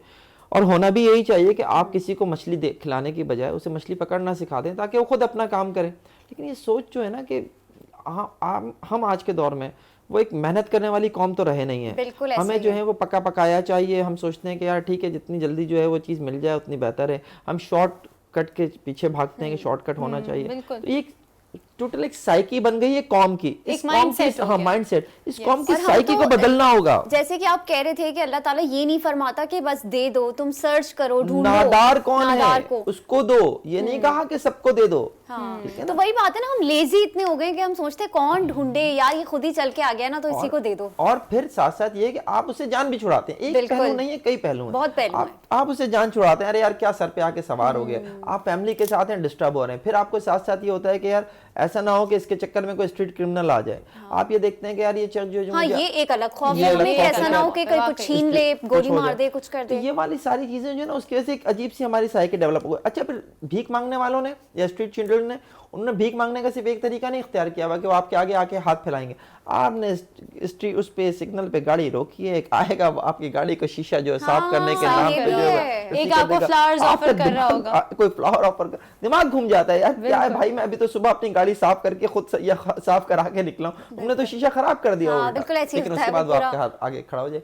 ये लड़के भी कर रहे हैं, ये लड़कियां भी कर रहे हैं, बच्चे बच्चियां दोनों, मर्द ख्वातीन दोनों, आपको मुख्तलिफ सिग्नल्स पे मिल जाएंगे, ये सब कर रहे हैं। ये भीख मांगने के तरीके हैं, बुक्स लेके खड़े हुए होंगे, बच्चों की कहानियों की राइटिंग्स की, बल्कि यहाँ तक है कि कुछ बच्चे ऐसे भी हैं जो कि जैसे मुझे एक दो बच्चों से ऐसे मिला हुआ है खड्डा मार्केट के पास, पढ़े लिखे बच्चे, अच्छी इंग्लिश बोल रहे, कह रहे हैं मुझे स्कूल के लिए पैसे चाहिए। लेकिन यहाँ पे एक आपको ओपिनियन लास्टली इस पे शामिल करेंगे कि क्या इनको भीख ना देना सोल्यूशन है या नहीं? भीख ना देना एक सोल्यूशन ज़रूर है, बिल्कुल है। देखिए भीख देना आप उसको जो है हैबिट कर रहे हैं ना, उसको आपने उसको एक आदत डाल दिया, वो यही करता रहेगा। और जब हमें ये पता है कि यार माफियाज हैं हमारे इर्द गिर्द, गदागर माफिया पूरी एक माफिया है, हम मुख्तलिफ प्रोग्राम्स में मुख्तलिफ उस पर बात कर चुके, तो फिर क्यों दे रहे हैं हम भीख? भाई आपको चैरिटी करनी है ना, और दीगर इदारे मौजूद हैं वहां जाके कर दें यार। इस मुल्क में जिस वक्त मैं अर्थक्वेक की बात करूं, बालाकोट के बाद मैंने ये देखा कि इतनी चैरिटी हुई कि जब मैं बालाकोट में था तो वहाँ दरिया कुनहार का पानी जो है वो जहरीला हो चुका था। हम पानी पीने के लिए मिनरल वाटर वहाँ पे आता था, और वो मिनरल वाटर मैंने लोगों को उससे मुँह हाथ धोते देखा है। इतना वहाँ पे जो चैरिटी के नाम पे पानी, सिर्फ मिनरल वाटर, में किसी और चीज की बात नहीं कर रहा, इतना आया था। तो हम तो एक ऐसी कौम है कि जब देने पे आते हैं तो बेपनाह देते हैं। साहब अभी बता भी रहे थे चैरिटी के हवाले से हम किस हद तक आगे जाते हैं। तो यार वहां दे देना जो इदारे हैं, जो बाकायदा जिनका एक सिस्टम है कि हाँ आपने इतना पैसा दिया है, इस पैसे से ये होगा, और आप उसके साथ साथ वो आपको अपना सारा रिकॉर्ड भी भेज देंगे, वहां दे दो। क्या जरूरत है कि आप राह चलते को दो। इनफैक्ट दुनिया में एक मुल्क ऐसा है कि उसके नाम मेरे स्लिप हो गया माइंड से और मैं गलत नाम ले भी नहीं सकती हूँ, वहां पर ये है कि बैन है, लिटरली भीख कोई भी नहीं देता। इनफैक्ट वहाँ जो रेस्टोरेंट्स में जाते हैं ना, वो बिल से ज्यादा टिप दे देते हैं। तो वहाँ पर क्या होता है, जितने होमलेस होते हैं, जितने भी स्टूडेंट्स होते हैं, तो वो फिर जो है वेटर का काम करने लगते हैं। तरीका यही है बच्चे, होना ही यही चाहिए कि अगर आपको पैसा देना ही है तो यार किसी ऐसी जगह पे दो जहां उसका कुछ वो हो के यार वो सही जगह पे जाके उसका इस्तेमाल हो सके। चैरिटी के नाम पे इस मुल्क में क्या नहीं हुआ, खालों के नाम पे जो कुछ होता रहा, बिल्कुल यहाँ पे जो है जिस तरह से मुख्तलिफ उनसे ज़कात और फितरे के नाम पे होता रहा, वो सब हमारे सामने है ना कि वो पैसा कहाँ कहाँ इस्तेमाल होता रहा। हमें पता है कि उससे मनी लॉन्ड्रिंग हुई है, जिहाद के नाम पे फ़हीम साहब वहीं आ रहा था मैं कि खालों के नाम पे क्या कैसे होता था, ज़कात फितरा क्या होता था, वो पैसा कहाँ जाके इस्तेमाल होता था। सारी स्टोरीज हमारे सामने है। तो क्यों करें हम इस तरह से? ये जो पैसा जो माफियाज कमा रही होती हैं, माफियाज ये पैसा कहाँ ले जाती हैं? वो कहीं ना कहीं किसी ना किसी क्राइम में इस्तेमाल हो रहा होता है। वो पैसा कल को आप ही के खिलाफ इस्तेमाल हो रहा होता है। दे आप चैरिटी के नाम पे रहे होते हैं और कल वो आप ही के खिलाफ इस्तेमाल हो रहा होता है। बिल्कुल बिल्कुल। सियासी जमातों को इस मामले में भी, सियासी जमात का कोई मकसद नहीं है कि जी वो पैसा जमा करता है किसी भी हवाले से। खिदमत खल्क एक अलग चीज़ होती है और सियासत एक बिल्कुल अलग चीज़ है। खिदमत खल्क एक आम आदमी करे तो वो ज़्यादा बेहतर है। खिदमत खल्क के नाम पे की जाती है, हर सियासी जमात में है, चाहे वो मजहबी हो।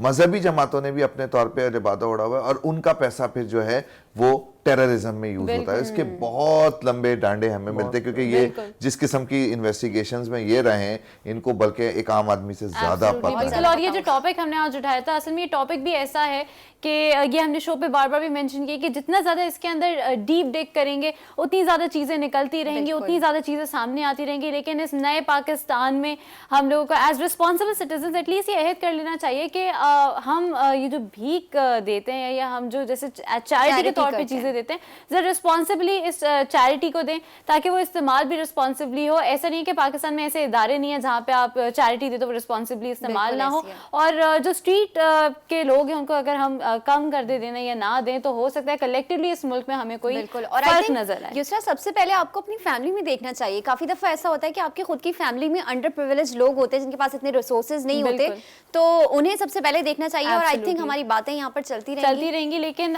ब्रेक पे जाना है, उससे पहले बहुत शुक्रिया आप दोनों का हमारे शो पर आने का। बहुत सारी चीजें हमने भी यहाँ पर सीखी आप लोगों से और यकीनन हमारे देखने वालों ने भी सीखी होंगे। So thank you so much for taking out the time for us. उसी के साथ साथ यहाँ पर जाना है हमें एक ब्रेक पे। ब्रेक के बाद आपको ज्वाइन करेंगे, देखते रहें जियो उठा पाकिस्तान।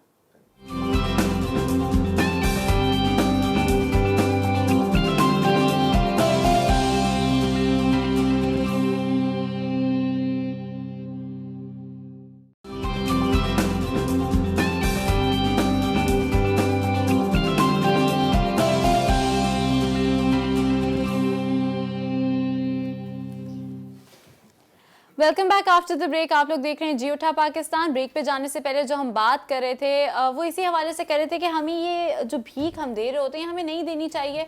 और भी बेटर ऑल्टरनेटिव्स हैं और भी बेटर तरीके हैं अपनी, अगर आप किसी भी किस्म की ज़कात करना चाहते हैं, चैरिटी करना चाहते हैं तो आप ऑर्गेनाइजेशंस को दे दें, ऐसी ऑर्गेनाइजेशंस को जो कि काम कर रही हैं इन लोगों के लिए। और क्योंकि अब तो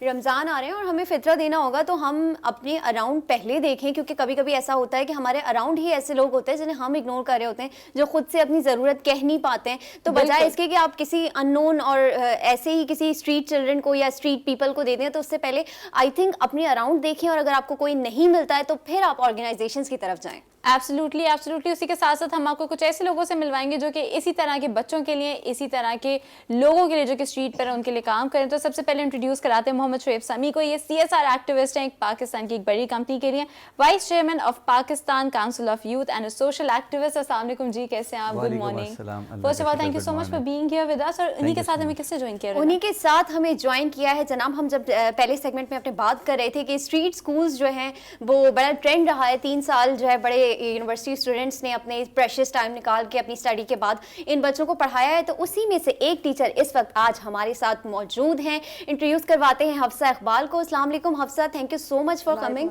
एंड हफ्सा LLB कर रही हैं। इतना स्ट्रॉन्ग शेड्यूल होता है लॉयर्स का, और उसमें से भी टाइम निकाल के हफ्सा को 2 साल हो जाएंगे इन बच्चों को पढ़ाते हुए। तो आज थोड़ी हफ्सा से बात करेंगे कि ये बच्चों के क्या जज्बात होते हैं, क्या फीलिंग्स होती हैं, कितना इनके अंदर मोटिवेशन होता है, और क्या चीज़ें हैं जो ये चाहते हैं और क्या बनना चाहते हैं फ्यूचर में। तो आई थिंक सबसे पहले शुएब साहब से स्टार्ट लेते हैं कि आपने काफ़ी स्कूल्स भी ऐसे बनाए हुए हैं अंडर प्रिविलेज्ड एरियाज में। आपने लास्ट आई थिंक वो अल्लाह बख्श गोट की तरफ एक सेरेमनी भी करवाई थी। तो बताइएगा कि ये जो बच्चे होते हैं जो स्पेशली स्ट्रीट चाइल्ड होते हैं, तो इनके क्या जज्बात होते हैं और पढ़ाई से इनका कितनी दिलचस्पी होती है? देखिए, बड़ी आपने इंटरेस्टिंग बात की।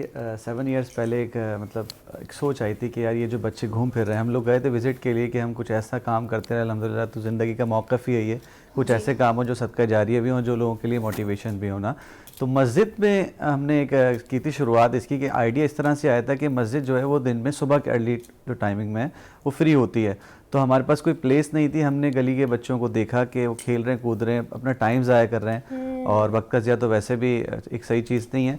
तो एक आइडिया आया, हमने स्कूल की वहाँ पे बुनियाद रखी, ठीक है, और 1 जनवरी को तो हमने स्टार्ट लिया। वहाँ से 4 बच्चे आए, फिर इंक्रीज़ करते अल्हम्दुलिल्लाह अब 150 प्लस हो गए, और वो बच्चे वहाँ पे फ्री ऑफ कॉस्ट एजुकेशन हासिल कर रहे हैं। हम लोग सब दोस्त मिलके, जैसे आप लोग सब हमारे साथ जो ताउन करते हैं, उनकी कंट्रीब्यूशन से अल्हम्दुलिल्लाह वो स्कूल चल रहा है, और आज अल्हम्दुलिल्लाह 150 प्लस बच्चे चल रहे हैं। ये तो एक पुरानी ही सोच को शुएब दोबारा लाएं। युसरा, आपको याद है ना, हम हिस्ट्री में पढ़ते हैं कि जितनी भी मसाजिद होती थी जिन्हें आज हमने मॉन्यूमेंट बना के, यार एक आर्टिफिशियल मॉन्यूमेंट बना के हमने उनको छोड़ दिया है, टूरिस्ट प्लेस बना के छोड़ दिया है, वो जो है बाकायदा एजुकेशनल इंस्टीट्यूशन हुआ करते थे। मसाजिद में हमें तालीम दी जाती थी, और सिर्फ दीनी तालीम नहीं, दुनियावी तालीम भी दी जाती थी। केमिस्ट्री हम पढ़ते थे। तो आई थिंक ये वही सोच को आपने एक नया शेप दे के प्रोवोक किया। बिल्कुल, आप कह सकती हैं। उस वक्त क्योंकि हमारे पास वसाइल नहीं थे, तो हमने आवाज़ वहाँ से किया अल्हम्दुलिल्लाह उस कंट्रीब्यूशन की मदद से। उसी की बाउंड्री में विद इन जो हमारे पास मसाजिद की थी, हमने स्कूल की एक छोटी सी बिल्डिंग तैयार की है। उसमें बच्चे अल्हम्दुलिल्लाह आ रहे हैं, और अल्हम्दुलिल्लाह 8 क्लास तक हो रहे हैं। अब हमारे पास मज़ीद 9-10 के हो गए, वो हमारे पास रजिस्ट्रेशन नहीं है, तो हम बहुत मज़ीद दूसरे स्कूल की तरफ जाते हैं। लेकिन उसका ख़ास मकसद ये था कि उस अराउंड में, अल्लाह बख्श गोट में 1 से 2 किलोमीटर तक कोई स्कूल नहीं है, अभी भी नहीं है। तो इसलिए हम अल्हम्दुलिल्लाह प्रोवाइड कर रहे हैं एजुकेशन, ताकि उनका भला भी हो जाए। ऑब्वियसली वो फिर जब ग्रो करेंगे तो ऑब्वियसली उस इलाके का भी फायदा होगा। अच्छा Hafsa, here I would want to know these kids inside out, जो स्ट्रीट चिल्ड्रन होते हैं, क्योंकि हमारे माशरे में उनको बच्चे तो समझते ही नहीं है, ना शायद उनके माँ बाप, ना वो माफियाज जो उनके साथ काम कर रहे होते हैं। इन लोगों की किस किस्म की साइकी होती है, किस किस्म की सोच होती है, किस किस्म के ख्वाब होते हैं? क्या ये अपनी सिचुएशन से निकलना चाहते हैं? और जब आप स्ट्रीट स्कूल्स में डिफरेंट पढ़ाती हैं, तो क्या ये खुद ही खुशी से इन स्कूल्स को ज्वाइन करते हैं, और वहाँ पे क्या क्या चैलेंजेस आते हैं, उनके हवाले से भी थोड़ा बताइएगा। अच्छा, थैंक यू। एक तो ये होता है कि वहाँ पे मिक्स सोच होती है बच्चों की भी और उनके पेरेंट्स की भी। जैसे फॉर एग्जांपल जब मैं वहाँ पे फ़र्स्ट टाइम गई थी, तो मैं कुछ पेरेंट्स की थिंकिंग देख के बहुत हैरान हुई थी कि उनमें से आपको यकीन नहीं आएगा कि कुछ बच्चे ऐसे हैं जिनके पेरेंट्स उनको अपने उस पर्टिकुलर एरिया से बाहर नहीं भेजते, कि हम इनको बाहर की दुनिया नहीं दिखाना चाहते, आप इनको यहीं पढ़ाएं, हम इनको बाहर निकालना चाहते हैं। और कुछ हैं जो कहते थे कि नहीं, हम लोगों को घर का खर्चा चलाने के लिए इनको बाहर भेजना पड़ेगा। कुछ के पेरेंट्स कहते थे कि नहीं, हम काम कर लेंगे, हमारे बच्चों को आप सिर्फ पढ़ाएं, और इवन डांट डपट के भी भेजते थे। तो वहाँ पे मिक्स कह सकते हैं कि 50% 50-50 है कि कुछ बहुत विलिंग है पढ़ने के लिए, और कुछ का ये है कि क्योंकि मजबूरी है।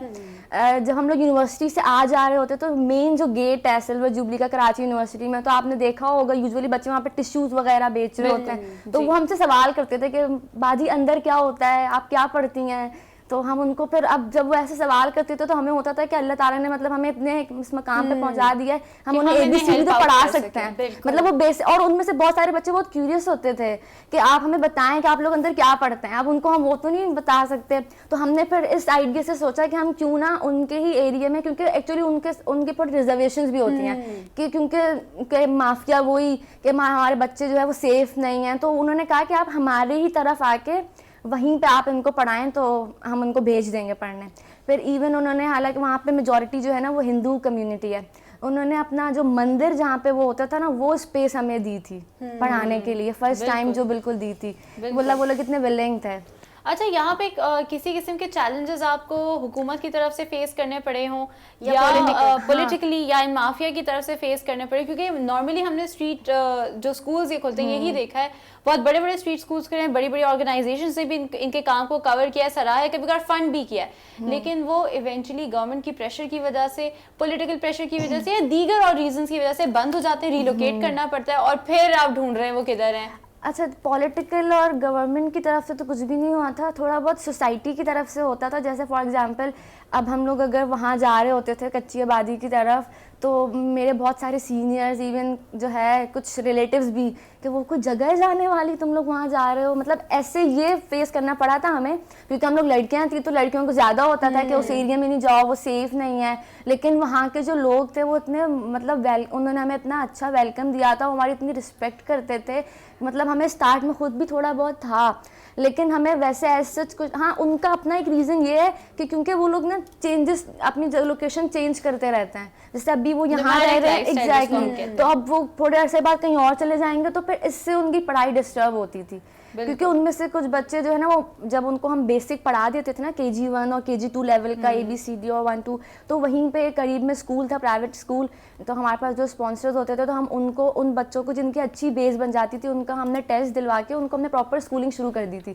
फिर उनके पेरेंट्स को ये होता था कि अब हम लोगों ने यहाँ से शिफ्ट नहीं होना क्योंकि बच्चों का स्कूल, लेकिन 1-2 का फिर छूट भी गया था। लेकिन ये है कि मतलब अगर इतने सारों में से कोई 3-4 भी अगर बन के निकल जाते हैं तो हमारी कामयाबी है, मकसद पूरा हो जाता है। मकसद पूरा हो जाता है। शुएब से आई थिंक मैं सवाल करूंगी, जैसे कि बात हो रही है कि 3-4 भी कामयाब निकल जाएं, तो आप स्कूल्स रन कर रहे हैं और आप तो बच्चों में आप देखते हैं कि ऐसा पोटेंशियल है कि आप उन्हें फ्यूचर में कहीं देखते हैं अगर हम इन बच्चों को पढ़ाएं? बिल्कुल आप सही कह रही हैं। हमने जब आगाज़ किया था तो हमें इतना खुद भी आइडिया नहीं था कि माशाल्लाह इतना वहाँ पे टैलेंट मौजूद है। जब हमने थोड़ा सा भी उनको ग्रो किया, अफसा की बात को हम कंटिन्यू मैं अगर करूँ तो मैं यही कहूँगा कि उनका ख्वाब है किसी का पायलट बनना, किसी का इंजीनियर बनना, किसी का डॉक्टर बनना। अगर हम ये फैसिलिटी इनिशियल नहीं देते तो फिर ऑब्वियसली कुछ नहीं होता। अल्हम्दुलिल्लाह हमने मैट्रिक क्रॉस करवा दिया, अब इंशाल्लाह उनको मज़ीद और हम मोटिवेट करें ताकि वो पढ़ें। उन बच्चों का स्टिल ख्वाब ये है कि हम कुछ ना कुछ अच्छा बनना चाहते हैं, हम अपने माँ बाप के लिए कुछ बनना चाहते हैं, तो बहुत एक अच्छी चीज़ है, मोटिवेट करना चाहिए। और इस वक्त हमारे पास युसरा क्या है? हमारे पास एक कॉल है तो देखते हैं कौन है हमारे साथ। अस्सलाम वालेकुम। अस्सलाम वालेकुम। टीवी के वॉल्यूम प्लीज बंद कर दीजिए, उसके बाद हमसे बात कीजिए क्योंकि हमें वरना अपनी आवाज आएगी। अच्छा, और थोड़ा जोर से बात कीजिए। राशिद अहमद रही बात कर रहा था हैदराबाद से। जी राशिद साहब, क्या कहना चाहेंगे? हाँ, ये आपका माशाल्लाह प्रोग्राम बहुत पसंद आया। एक नई चीज है हैदराबाद में, हैदराबाद से बात कर रहा था।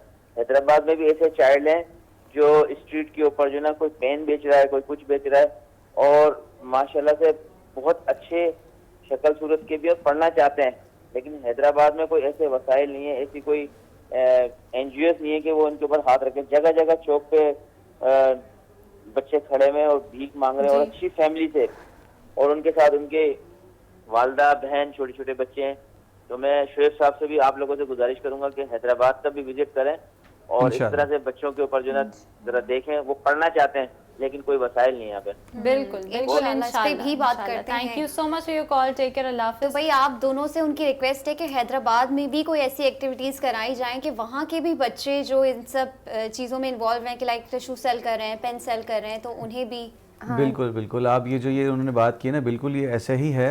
उस वक्त ऐसा ही होता था कि जैसे बर्फ़ वाले का बेटा, तो वो क्या उनकी सोच ये बन जाती है वो भी यही काम करेगा, वो पढ़ नहीं सकता कुछ वालिदैन वगैरह रिस्ट्रिक्ट करते हैं, बहुत प्रॉब्लम्स आती हैं, लेकिन हम उनको थोड़ा सा मोटिवेट करते हैं, उनको बताते हैं ना फ्यूचर, तो असल में वो ये सोचते हैं कि अर्निंग जो है ना शॉर्ट टर्म, लॉन्ग टर्म नहीं कोई सोचता।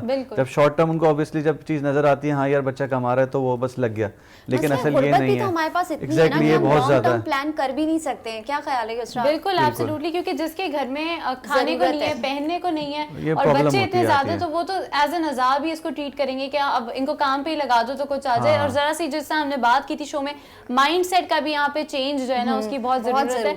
अच्छा शोएब, मैं चाहूंगी कि आप थोड़ा बहुत रोशनी डालें उन चैलेंजेस पे जो इस प्रोसेस के थ्रू आपको फेस करने पड़े थे, क्योंकि बहुत सारे आजकल हमारे यूथ बहुत एक्टिव हो गए, बहुत सारे ऐसे लोग हैं, बहुत सारे ऐसे स्कूल गोइंग यूनिवर्सिटी गोइंग लोग हैं like Hafsa right here, who would want to do something for education, यानी बच्चों को एजुकेट कराना या कुछ खोलना या कुछ और आजकल उसके नाम पे CSR के नाम पे वैसे भी बहुत सारी फर्म्स जो है ना ये सारी चीज़ें करना चाहती है, लेकिन इसके चैलेंजेस जो होते हैं वो सबको पता नहीं होते। थोड़ा अगर इनको आप इस तरीके से गाइड करेंगे कि इनके पास एटलीस्ट एक माइंडसेट बन जाएगा कि ये चीज़ें हम फेस कर सकते हैं, और फिर वो ज़ाहिर जब वो चैलेंजेस हाईलाइट होंगे तो उनके सोल्यूशंस भी एक साथ आएंगे। देखिए शुरू तो मैं इस बात से करूंगा कि इसी बात का जवाब में ना कि अपने लिए तो जीते हैं सभी इस जहाँ में, है ज़िंदगी का असल मकसद औरों के काम आना। ये आपने अगर माइंड सेट बना लिया कि अपने लिए नहीं जीना, अभी दूसरों के लिए जीना है, दूसरों को मोटिवेट करना है, दूसरों को ज़िंदा करना है, ठीक है। अगर वो नहीं है, और ऑब्वियसली जब मैं उसको करता हूँ, जाता हूँ, अमल करता हूँ इस पर, तो मुझे ये चीज़ें फेल होंगी या उनको अगले को जब चीज़ें फेस होंगी कि उनको रिस्ट्रिक्शन ये आएगी लोगों की तरफ से, जैसे हफ्सा ने भी बताया कि लोग आपको पजल करेंगे, लोग आपको मोटिवेट नहीं करेंगे। कुछ ही हमारे पास ये भी बड़ी एक अजीब सी बात है कि कुछ लोग मोटिवेट करते हैं, कुछ लोग बड़ा रिस्ट्रिक्ट करते हैं, जो खुद भी नहीं कुछ करते ना करना चाहते हैं, ना कर देते हैं। ये बहुत ज़्यादा, ये आप जो सबसे बड़ी रुकावट वाली बात है ना वो ये चीज़ करती है। अगर आप मोटिवेट करते हैं ना, वो बात बच्चा जो काम नहीं कर सकता वो कर देता है। बिल्कुल। अच्छा, दीगर और चैलेंजेस जो आपने फेस किए शोएब उनको भी डिस्कस करेंगे, लेकिन यहाँ पे वक्त है एक छोटे से ब्रेक का। ब्रेक के बाद आपको ज्वाइन करेंगे, देखते रहें जी उठा पाकिस्तान।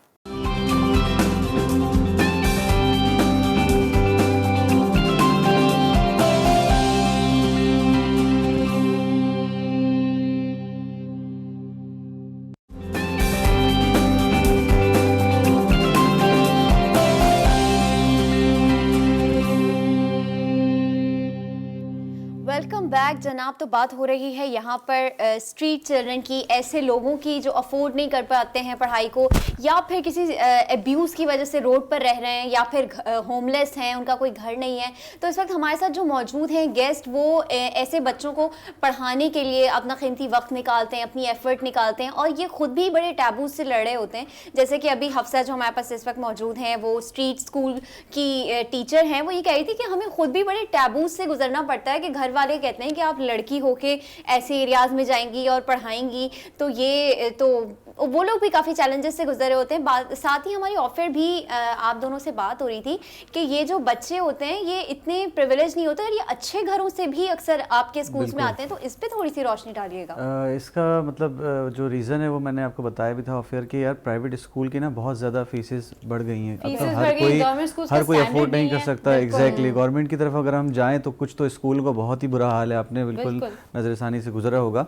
लेकिन ये कि अगर कोई बढ़ाना चाहता है, कराना चाहता है, तो वो फिर इस तरफ आते हैं ना, छोटे छोटे स्कूल्स की तरफ हैं। लेकिन हर बच्चे को तालीम, मतलब मैं समझता हूँ बुनियादी उसका हक है, तो इस वजह से लोग इस तरफ अच्छा, भी आते बच्चे हैं। स्कूल्स स्पेशली जब हम गवर्नमेंट की बात करते हैं तो डर भी बहुत गए, क्योंकि उस आप देखती हैं कैसी वीडियोस आती हैं कि उनको डंडों से मार रहे हैं, उनको इतनी बैडली हिट कर रहे हैं, तो बच्चे डरते भी हैं। ये भी आपको लगता है कि एक वजह हो सकती है कि बच्चे अब इन स्कूल्स की तरफ आ रहे हैं? बिल्कुल ऐसा है, और कुछ वीडियोस वगैरह हमने देखी हैं कि इस तरह से मतलब हो रहा है। लेकिन ये मेरा पैगाम ये कि इस तरह असातिज़ा को तो बिल्कुल नहीं करना चाहिए, क्योंकि ये माशरे में जो हमारे बच्चे हैं यही हमारा मुस्तकबिल है, तो इनका बिल्कुल ख्याल करना चाहिए। अच्छा, हमारी डिस्कशन यहाँ पर चलती रहेगी, लेकिन उससे पहले हमारे पास एक कॉल देखते हैं। कॉलर किसने हमें ज्वाइन किया और उनसे बात करते हैं। अस्सलाम वालेकुम। वालेकुम अस्सलाम बेटा। जी, कौन बात कर रहा है, कहाँ से? मैं बेटा जफर मोहसिन नकवी हैदराबाद से बात कर रहा हूँ। जी जफर साहब, क्या कहना चाहेंगे? बेटा मैं कह तो क्या सकता हूँ, लेकिन आपका जो प्रोग्राम है माशाल्लाह ये बेहतरीन। मैं तकरीबन जब दुआने का जंग अखबार मुझे याद है आज 15 रुपए का हो गया, तो मुझे बड़ा शौक है इस तमाम इशूज पे बर्निंग चल रहे हैं सोसाइटी में। जी जी। तो अखबारात और रेडियो टीवी के अलावा इस वक्त जी उठा पाकिस्तान में आप लोगों ने ये अवेयरनेस दी है ना बेटा, ये बेहतरीन, इन बच्चों को मेरी तरफ से सलाम कहिए। मैं 70+ चल रहा हूँ, लेकिन ये बच्चे काबिल सलाम है जो ये लोगों के इस तरह काम आ रहे हैं। इस बच्चे ने, शुएब ने जो शेर पढ़ा था कि और है जिंदगी का मकसद औरों के काम आना। एक्चुअल जिंदगी है ही दूसरों के लिए ना। वो एक छोटी सी बात ये जहन में रखिएगा, मैं एक शेर सुनाना चाह रहा हूँ कि वो पेड़ जिन पे परिंदों के घर नहीं होते, वो पेड़ जिन पे परिंदों के घर नहीं होते, जहाज जितने भी हो मोतबर नहीं होते। तो ये बच्चे जो कर रहे हैं ये बहुत ग्रेटफुल, ग्रेटनेस। ऐसी रेड क्रॉस बनाई थी 3-4 बंदों ने। मैं इनके लिए हाजिर हूँ, मेरे वसाइल हाजिर हैं, मेरी पेंशन हाजिर है हैदराबाद शहर में और जहाँ कहीं भी। आप बहुत अच्छा ये कर रहे हैं और ये हुक्म है हमारे अंबिया का भी कि तालीम जो है वो बुराई से रोकती है। और इसीलिए तालीम यानी ये दकियानूसी जो अकीदतमंद पीर फकीर ये जिस तरह बन जाते हैं जाहिलों पे, तो इल्म जो फैला रहे हैं ये अंबिया की मीरास है। और बेटा आपको मेरी तरफ से बहुत शुक्रिया, बहुत शुक्रिया, थैंक यू सो मच, आपकी कॉल का बहुत शुक्रिया। और इसी तरीके से अगर लोगों की सोच बदले यहाँ पर, तो पाकिस्तान के हालात बदलने में बिल्कुल भी टाइम नहीं लगेगा। अच्छा, एक छोटी सी बात है, वो आपको पता है ना मुझे पोएट्री से इंटरेस्ट है और इतना जबरदस्त जो शेर था, मुझे पता था बहुत जोर से शेर आएगा ये। मुझे आज दोबारा बड़ी जोर से जो है ना एक शेर याद आ गया। तो ये सिर्फ स्ट्रीट चिल्ड्रन के लिए नहीं है, ये उन तमाम लोगों के लिए है जो एक दूसरे की हम लोग हैं आजकल, हम लोग बड़े सेल्फिश हो गए हैं, हम लोग अपने से आगे, हमारी नज़र जो है ना वो सिर्फ इतनी रह जाती है, हम थोड़ा सा उसको ऊपर करके दूसरों की तरफ नहीं देखते हैं। तो जनाब इसके लिए शेर ये है कि क्या वो इंसान है जो इंसान का गमख्वार ना हो, क्या वो इंसान है जो इंसान का गमख्वार ना हो, भाई पर आए मुसीबत तो मददगार ना हो, भाई पर आए मुसीबत तो मददगार ना हो। इसी तरीके से अगर लोग दूसरे को अपना भाई समझें, अपना कोई समझें, तो फिर तो जाहिर है फिर लोगों में एहसास भी होगा, एम्पैथी भी होगी और चेंज भी इसी तरीके से आएगा। अच्छा जी, जाने से पहले अगर आप लोग एक मैसेज दे दें हमारे प्लेटफॉर्म से तो वीड बी वेरी ग्रेटफुल। और अगर कोई आप लोगों को कॉन्टैक्ट करना चाहे, आप लोग की किसी किस्म से मदद करना चाहे, तो वो भी कहाँ से करना। Shoaib, we'll start with you. मैं अगर कहूँ कि लेडीज़ फर्स्ट, तो ये बड़ा अच्छी चीज़ हो जाएगी क्योंकि बढ़िया है। अच्छा, मैसेज तो यूथ के लिए ही है, उन सारे स्टूडेंट्स के लिए। मैं ये समझती हूँ कि हम लोगों से अल्लाह ताला जो है इस चीज़ का भी हिसाब लेगा कि आपने, जब मैंने तुम्हें इतना नवाजा था एक चीज़ से, मतलब हायर एजुकेशन जो लोग यूनिवर्सिटी लेवल पे पहुंच गए हैं पाकिस्तान में, बहुत सारे लोगों को पढ़ना ये भी नसीब नहीं होता। अब वो आप किसी भी रीज़न की वजह से कह लें, तो मैं ये चाहती हूँ कि वो सारे स्टूडेंट्स अपनी पढ़ाई, आई नो टफ होती है पढ़ाई, लेकिन कोई 1 घंटा निकालना टाइम में, हम कितना सोशल मीडिया को देते हैं और कितनी हमारी आउटिंग्स वगैरह होती हैं, अगर हम 1-2 घंटे भी निकाल लें अपने इस मुल्क की बेहतरी के लिए, ऐसे अंडर प्रिविलेज लोगों के लिए जो कुछ करना चाहते हैं लेकिन उनको वो हाथ नहीं मिलता जो उनको थाम ले, तो अगर हम वो हाथ बन जाएं तो हमारी दुनिया भी अच्छी हो जाएगी और आखिरत भी अच्छी हो जाएगी। बिल्कुल। आई थिंक युसरा एक बात छोटी सी यहाँ पे ऐड कर लूँ, जैसे कि युसरा वो हफ्सा हमारे पास, मुझे ना युसरा आज बड़े सर पे चढ़ी हुई है, I am high on Yusra, अल्लाह खैर करे। तो जैसे कि हफ्सा बताई थी कि आप किसी को पढ़ाएं, तो जनाब सबसे इजी जो एक वे हो सकता है हमारे घरों में काम करने वाली जो उनके बच्चों को, मेरी मतलब जो मासिया आती थी उसकी बच्ची थी और वो बहुत इंटेलिजेंट थी, लेकिन जब उसने काम छोड़ा था मैं इतनी अपसेट थी।